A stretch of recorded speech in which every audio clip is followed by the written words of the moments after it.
உத்தமரு சிந்தையுள் ஒன்னலர் நெஞ்சமஞ்சி குதித்திட மாறி நடப்பன கொல்லவன் குற்றமெல்லாம் பதித்த என் புன்கவி பாயினும் பூண்டன பாபுதொல் சீர் எதித்தலை நாதன் ராமானுசந்தன் இணையடியே.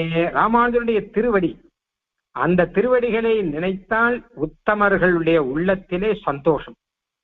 உதிப்பன உத்தமர் சிந்தையுள், நல்ல உத்தமர்கள், நல்ல பாக்கியம் செய்த மகான்கள், அவர்கள் மனசுக்குள்ளே ராமானுஜன் திருவடியை ஆனந்தமாக வைத்துக் கொள்வார்கள். அதே சமயம் மற்றவர்கள், பிற மதத்தை சேர்ந்தவர்கள், அவர்கள் ராமானுஜரை நினைத்தாலே மனம் கொதிப்பவர்கள். அஞ்சி கொதித்திட மாறி நடப்பானா. எனக்கு என்ன கேட்டா,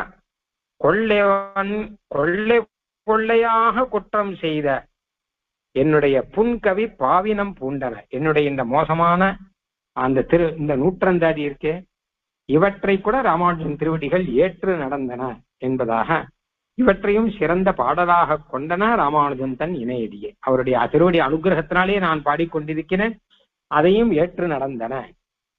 அடியை தொடர்ந்தெழுமைவர்கட்காய் அன்று பாரத போர் முடிய பரிநெடுந்தேர் விடுங்கோனை முழுதுணர்ந்த அடியற்கமுதம் ராமானுசன் என்னையாள வந்து இப்படியில் பிறந்தது மற்றில்லை காரணம் பார்த்திடிலே. நன்கு யோசித்து பார்த்தால் ராமானுஜன் அவதாரத்துக்கு ஒரு காரணம் தெரிகிறது. என்ன என்று கேட்டால், அடியேனை ஆளாக்குவதற்காகவே ராமானுஜன் இங்கே பிறந்திருக்கிறான். முன் ஒரு சமயம் அடியை தொடர்ந்து கண்ணபிரான் அவதாரம் செய்தான். அவனுடைய திருவடியை தொடர்ந்து வந்திருக்கக்கூடிய பஞ்ச பாண்டவர்களை காப்பாற்ற வேண்டும் என்பதற்காக பாரத போர் நடத்தினான். அந்த பாரத போர் முடியும்படியாக பரிநெடுந்தேர்விடுங்கோனே, அதுக்காக தேருமூர்ந்து தேசுவிருந்து நின்றான். அவன் பாண்டவர்களுக்காக நான் எதையும் செய்வேன் என்று அவதாரம் செய்த தன்னுடைய திருவடியை பற்றின்ற பாண்டவர்களுக்காக தூது போனான். அந்த பாண்டவர்களுக்காக தேரூர்ந்து நின்றான், தேரோட்டியாக நின்றான்.